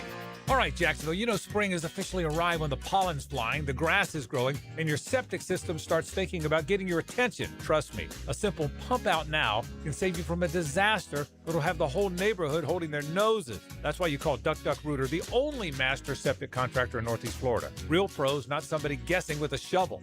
Right now, schedule your spring septic clean and get $50 off septic tank pumping. So when you're stuck, call the Duck, 904-862-6769 or duckrooter.com. If you're thinking about getting a new roof sometime this year, Endless Summer Roofing can help. I'm Claudia, owner of Endless Summer Roofing. Stronger materials, expert installation, real peace of mind. A new roof isn't just an upgrade. It's the primary source of protection for your family home. Visit EndlessSummerRoofing.com for a free inspection today, and I'll make sure you're ready for tomorrow. Endless Summer Roofing. Protecting your home from Florida's endless summers. Hello, First Coast. I'm sure by now you have seen our bright green GFL trucks and containers throughout the greater Jacksonville area. We're an industry leader in solid waste and would love the opportunity to earn your business. We're committed to customer service, reliability, and have an unwavering focus on safety. Whether commercial or construction, let us haul your waste away. Call 904-760-5880 to get a quote today. From GFL, Green for Life. What's happening, beautiful people? E.T. here. Let me tell you about a little something that's happening right here in my side of town in Fleming Island. Encore Research Group is advancing the future of medicine through clinical research studies focused on weight loss, diabetes, hypertension, and more. Their team of multi-specialty doctors are proudly serving folks in Fleming Island, Green Coast Springs, and Middleburg. If you ever wondered whether a research study might be right for you, find out at EncoreDocs.com to see if you qualify. Encore Research Group. The future of medicine starts here. At G&H Tires and Service, the G stands for great pricing. The H, well, that means honest service. For over 20 years, Roger and his team have helped Jacksonville drivers stay safe on the road. Need brakes, oil change, AC not blowing cold? Well, how about a super affordable $36 oil change? Affordable brake jobs, AC checks before summer hits, alignments for all these construction roads, and even free check engine light inspections. Locally owned, community driven. G&H Tires and Service on Beach Boulevard. Hey, it's Angela and Brian Wall. How many companies do you know in this day and age that actually want their potential customers to call their competition and get quotes from them?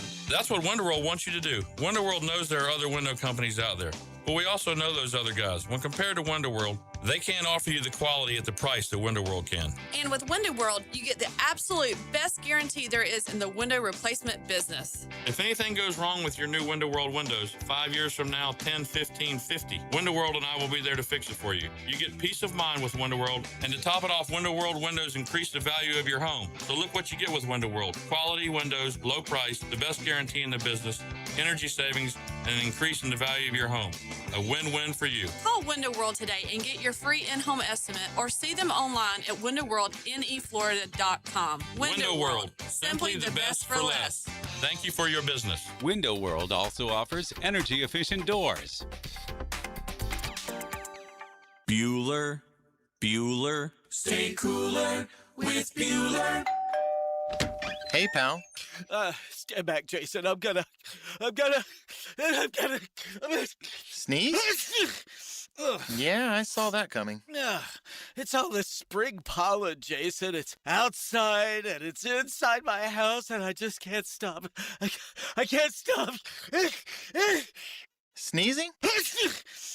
Okay, let me help you with that. How can you help? At Bueller Air and Plumbing, we can improve your indoor air quality with air purifiers, UV lights, and filtration systems. Every new system we install includes high-efficiency 4-inch filters that work better and last longer, even if you forget to change them. Wow, that's amazing.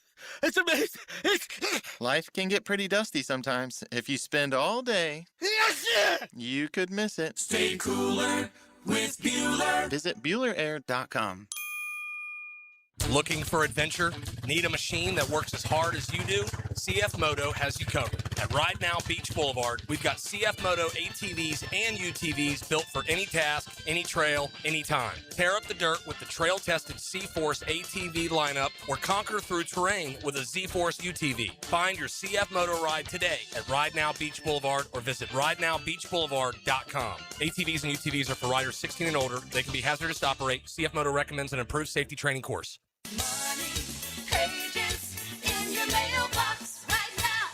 Did you know there's local savings sitting in your mailbox right now? Money Pages is packed with real coupons from your favorite local businesses. Save money at restaurants like Al's Pizza, on pet care at Forever Vets, and on entertainment for the whole family at the Alhambra Theater.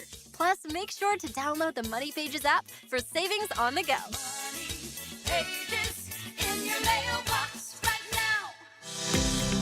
This is Jeff Middlecoff with Cogent Bank. My associate Ryan Salem and I joined Cogent Bank because we wanted to revolutionize the mortgage business, just like Cogent Bank has revolutionized the banking business. So Ryan Salem and I are able to leverage the power and stability of Cogent Bank to go out and find our clients the best investors, the best products, and the best rates in the entire country for your particular mortgage loan. Of course, you don't have to be a customer at Cogent Bank to take advantage of our mortgage services to buy or refinance your home. We offer jumbo loans, VA, FHA, conventional, and investment loans. At Cogent Bank, we offer mortgages nationwide, so we can help you with a second home or help a family member who lives or is moving to another state. Call Ryan Salem or myself, Jeff Middlecoff, at Cogent Bank today, 904-442-9191, to see how we can help you with any of your mortgage loan needs, whatever or wherever they may be. Member FDIC, Equal Housing Lender, Cogent Bank, NMLS ID 402296, Ryan Salem, NMLS ID 1182429, Jeff Middlecoff, NMLS ID 249086. Ahead, We build platforms for digital business. We help create your platform for digital business by weaving together advances in cloud infrastructure, intelligent operations, and modern applications. Digital business is comprised of 5 pillars. We call them imperatives because they're a must-have, not a nice-to-have. We enterprise cloud, integrated security, scaled DevOps, intelligent operations, and relentless automation. Need help with digital transformation? Ahead. Learn, grow, achieve. 1010XL, presented by Farah and Farah, exclusive injury law firm of the Jacksonville Jaguars. Still, present, ready. Farah doesn't flinch.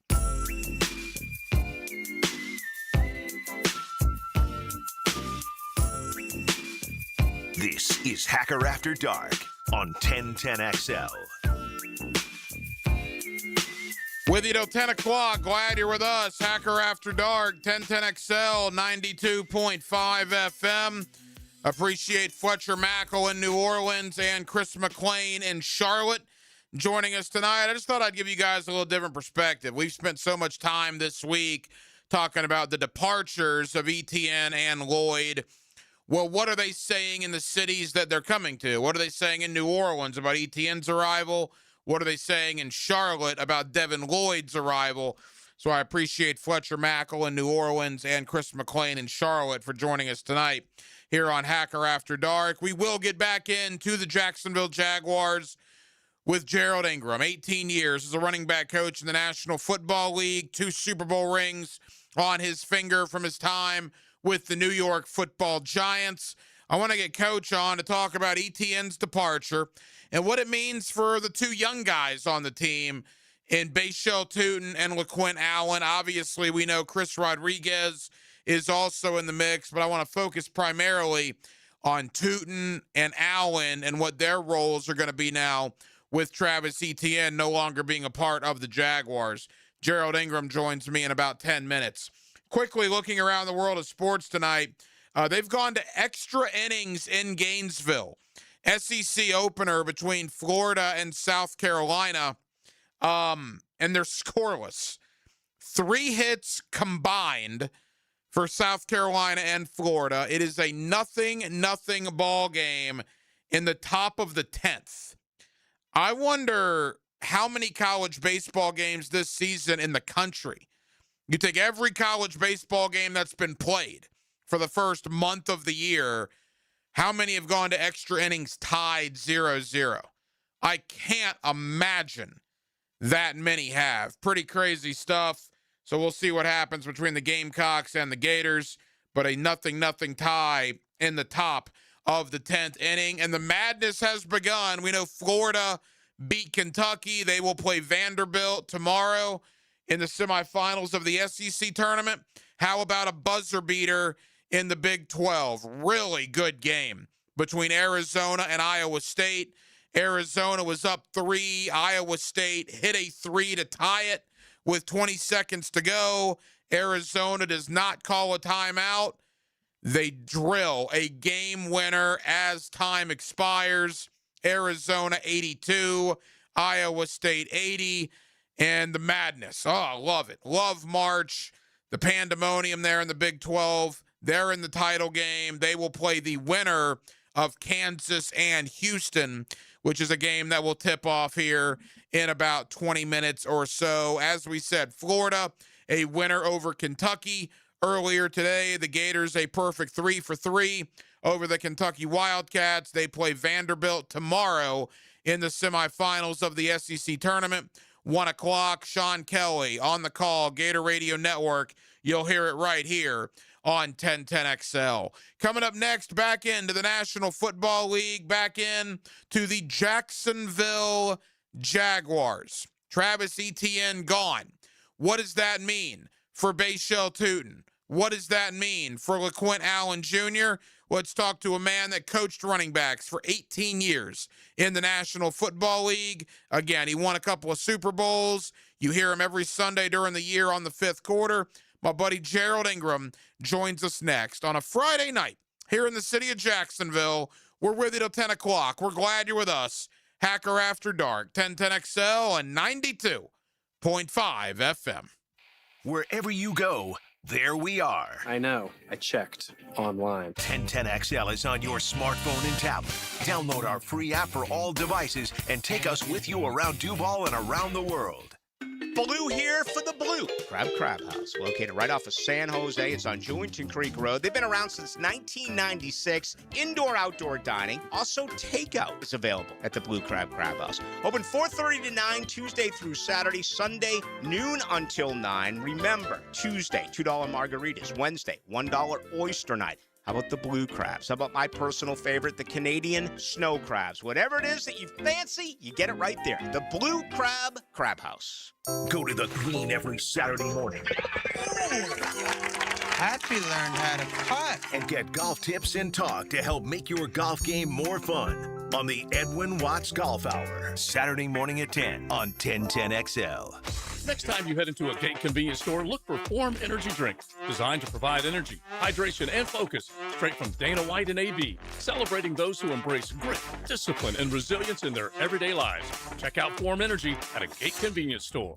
All right, Jackson, let's talk about it. Spring cleaning feels great until your drains remind you what they've been holding on to all winter. If your sink's burping, your shower's backing up, or your toilet's hesitating like it's reading a blitz, it's time to call in the pros. Call Duck Duck Rooter. During their spring drain cleaning promotion, get your drains cleaned plus a free camera inspection for just $129. Must have outside clean out, honest pricing, proven experience, no fourth quarter surprises. When you're stuck, call the Duck. That's 904-862-6769 or duckduckrooter.com.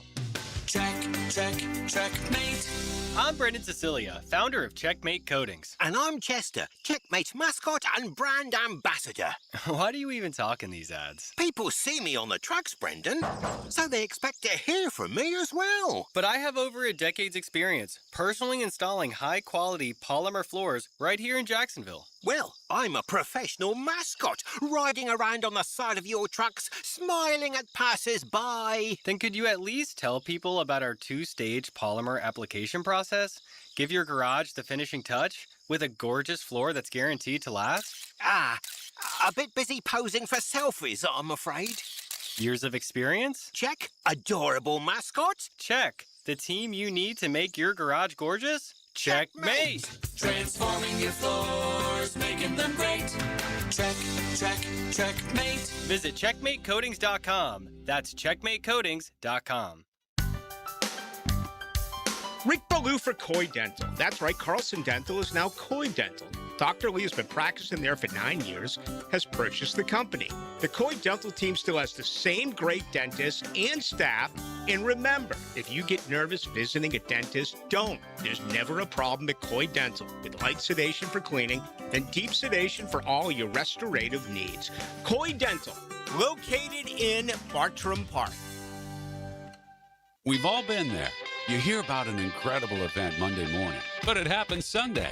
Stop missing out. Jacksonville is the flip side of Florida, and we have the solution. From under-the-radar sporting events to the perfect family outing or date night, Visit Jacksonville is your all-access pass to the city. Plan your 2026 season at visitjacksonville.com/locals. visitjacksonville.com/locals. Or download the Visit Jacks app for the full lineup. See what you've been missing.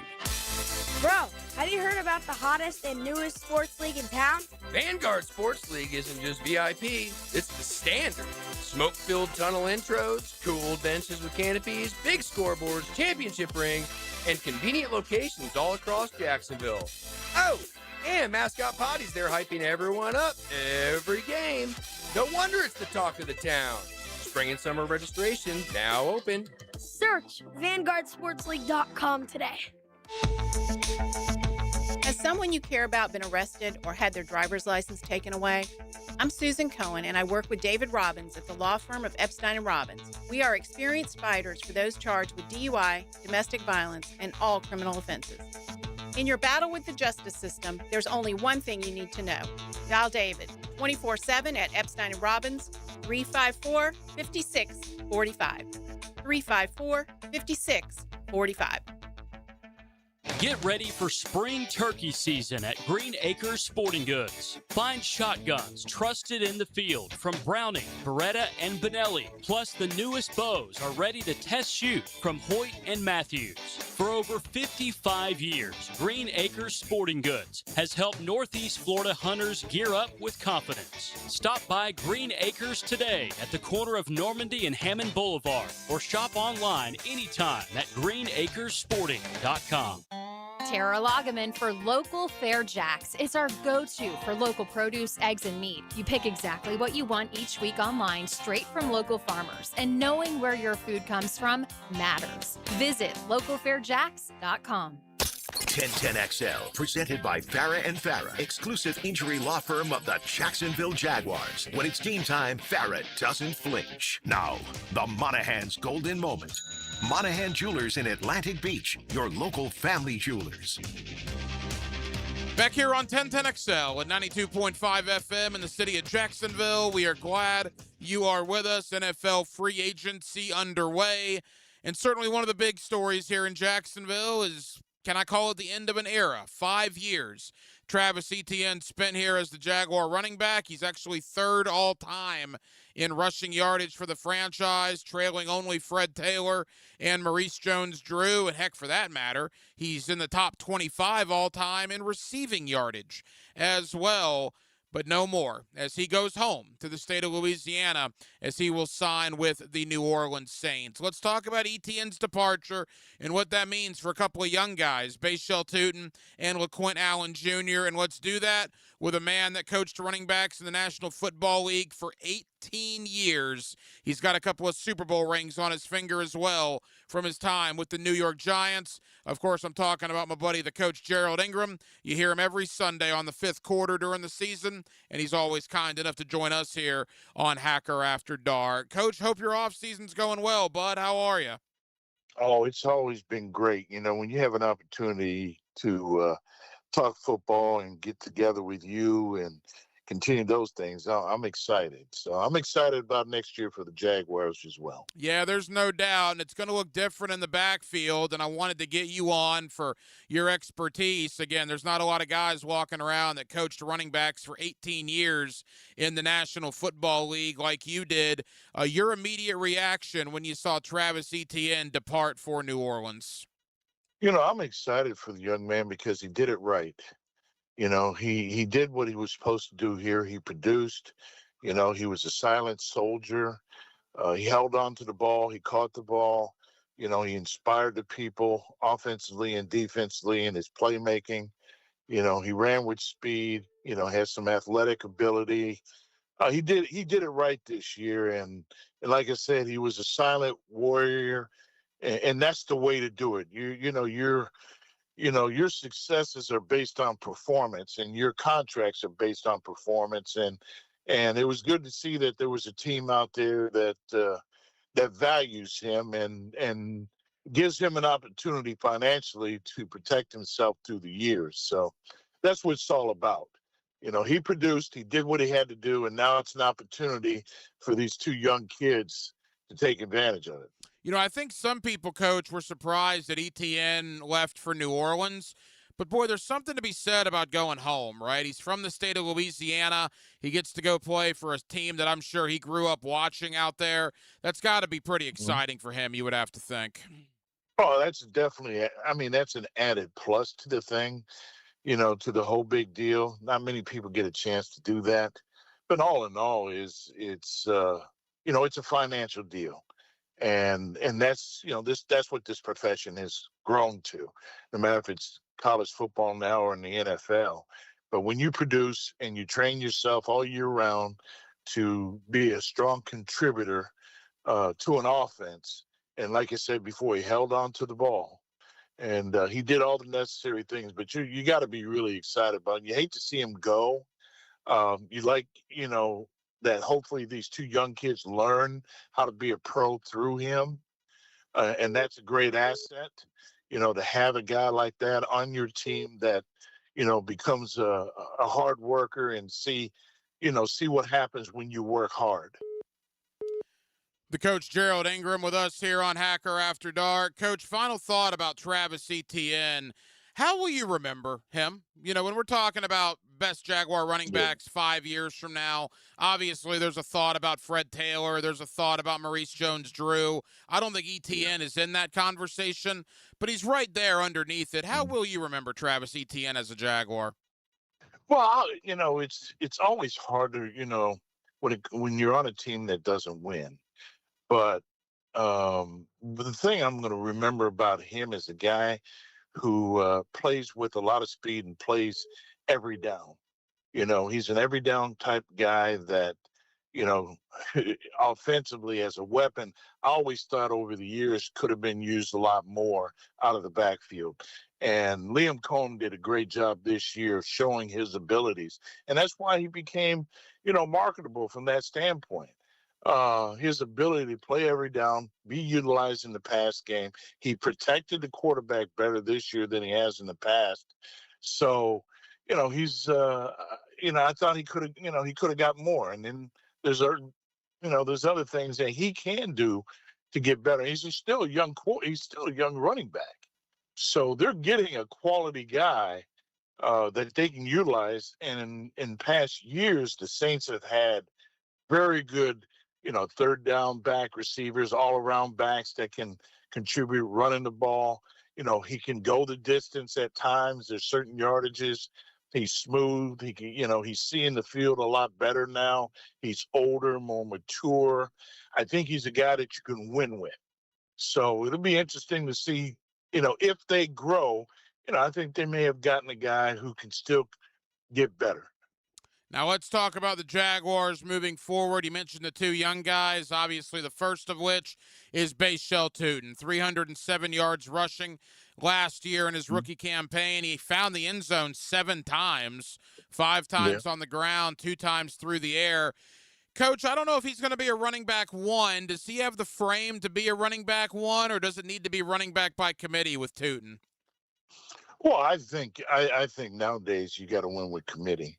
I mean, I don't see a standout. He's got to earn that right to be a 1. You know, 300 yards doesn't do that. You know, Fred Taylor's rookie year is not. I mean, it's more than 300 yards.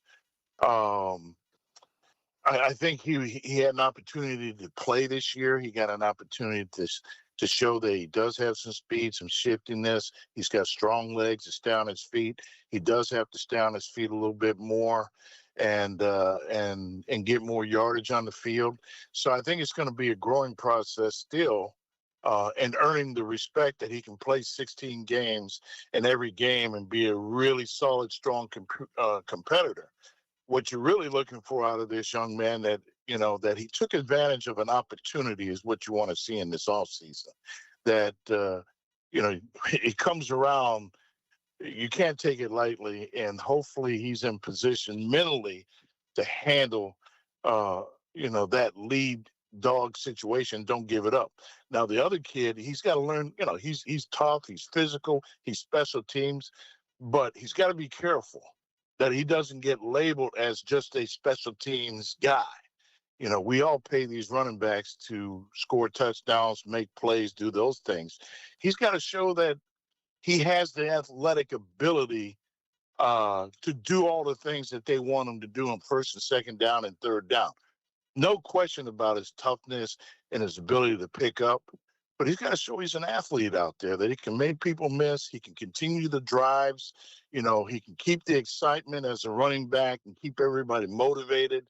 It's going to be a chore. And that's why, I would think in losing this guy, they're going to look for another guy to be competitive. Wherever they find him, there's going to be another guy. Well, that's what's interesting to me about LaQuinn Allen Jr., who you're talking about. I mean, I think everybody listening right now loves his attitude, loves his fight. We know how good he is on third down pass protection. We just didn't see him carry the ball very much. To me, that's going to be one of the more interesting things going into the off-season workouts and certainly the preseason is I want to see what LaQuinn Allen Jr. can do with the football in his hand. Oh, it's definitely. But, you look at some of the teams this year that had 2 running backs in Carolina and Detroit Lions and Seattle Seahawks. There's some duos out there that are competing with each other, yard for yard, pound for pound. That's what those two have to do by committee if it's those two. So, like you said, there's a lot more to prove for Allen to prove than it is for Tootin as a physical runner, and make things happen.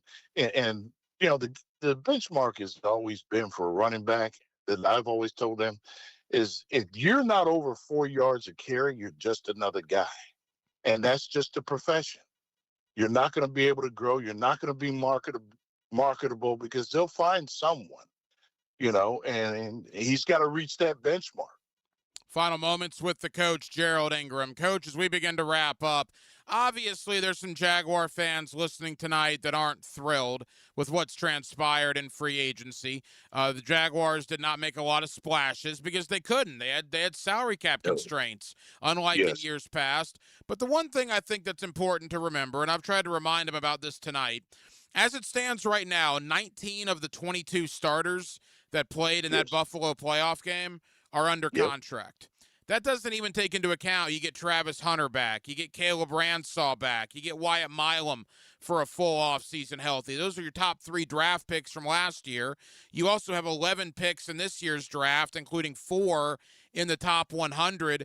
I know they didn't spend $1 billion today like the Titans, but there's been many years where the Jaguars have won day one of free agency and have been awful in September and October. I think you need to show patience and let this whole thing play out and let Gladstone and Cohen do their work.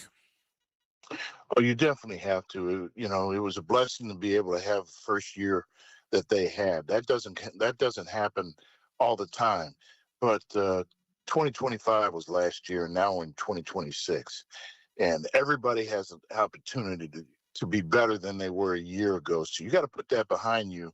But at the same time, the core nucleus of this team in this offseason has to become mentally sound together and understand the purpose at hand. That, you do have a veteran team, but there are other teams out there who now are going to have quality, better players right now because they had an opportunity to spend more money as well. So who's going to be hungrier than who? And we're going to have a great division right now that's going to be competitive. Do we match up and can we close out, as well as Houston? Are we going to match up to Tennessee and Indianapolis and do those kind of things? Because Cam is, at Tennessee, they have something to prove. And they have some attitude defensive players that have something to prove at Tennessee as well. So, and we're the top dog now, so everybody's after us, in my mind, because there are question marks at Houston's quarterback situation. But, the question marks on our quarterback have kind of left a little bit. So, it's going to be a great division to watch and see how competitive it is.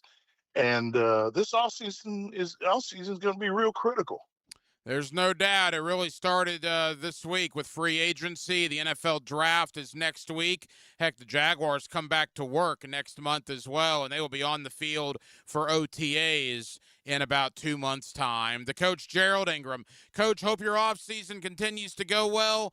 You and I will be back with the fifth quarter on Sundays before we know it. We'll dial your phone again in about a couple of weeks' time after free agency has sort of settled down a little bit, and we'll see how the Jaguar dust has landed at that point. Appreciate you as always, my friend. Always. Hey, I enjoy watching your son play ball. Thank you, Coach. Have a good time. Have a good time, buddy.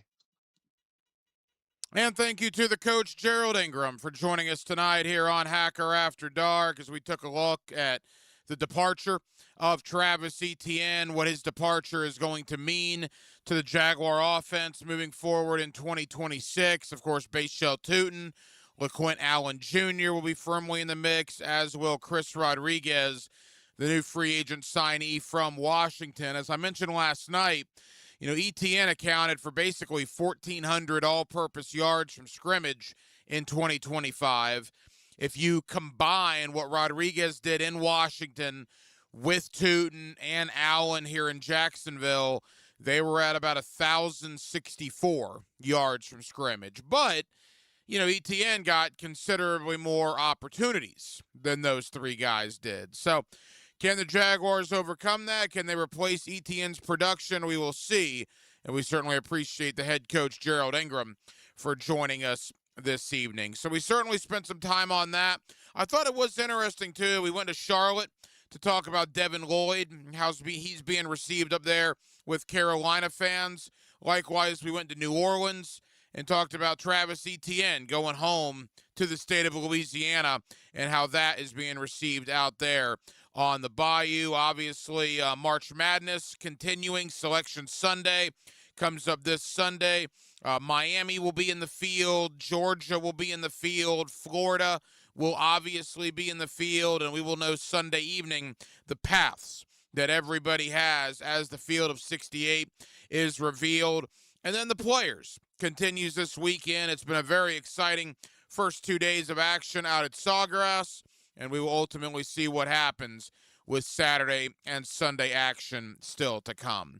Well, that will just about do it, man. Very, very busy Friday night edition of Hacker After Dark. We certainly appreciate you guys hanging out with us here on 1010XL and on 92.5 FM. We have a ton of people to thank. Again, the coach, Gerald Ingram. You hear him every Sunday during the season on the fifth quarter. We also get him here on Hacker After Dark. 18 years as a running back coach in the National Football League, and we always appreciate Coach Ingram for joining us. Thank you to Fletcher Mackel, WDSU Television in New Orleans. He is the sports director out there. Appreciate Fletcher's time as we talked about Travis Etienne and his arrival out there on the Bayou. Travis going home. He's from, I believe, Jennings, Louisiana, which is about 2 hours outside of New Orleans. We also talked to the Mac Attack, Chris McLean, WFNZ Radio in Charlotte, to talk about Devin Lloyd and how Devin Lloyd will factor into the Carolina Panther defense moving forward. So appreciate both Chris McLean and Fletcher Mackel. And back in hour number one, Jordan DeLugo, Generation Jaguar, as we took a look at Chris Rodriguez and also took a look now at the Jaguar draft needs, as that's where all the focus will shift, right? The NFL draft coming up April 23rd, 24th, and 25th up in Pittsburgh. The Jaguars have 11 draft picks overall as it stands right now, including 4 picks inside the top 100. Aaron Williams was your producer tonight. Aaron, great job as always. I'm the Hacker Ryan Green. And again, Jacksonville, thank you for spending not only your Friday evening with us, but your entire week with us here on Hacker After Dark. As we always tell you, and we cannot possibly tell you enough how much we absolutely appreciate it. So for all of us here on HAD, have a terrific remainder of your Friday evening and a fantastic weekend. And we'll be right back here Monday night on Hacker After Dark to begin a new week with you beginning at 8 o'clock. Until then, good night, Jacksonville. From the pros on Brunch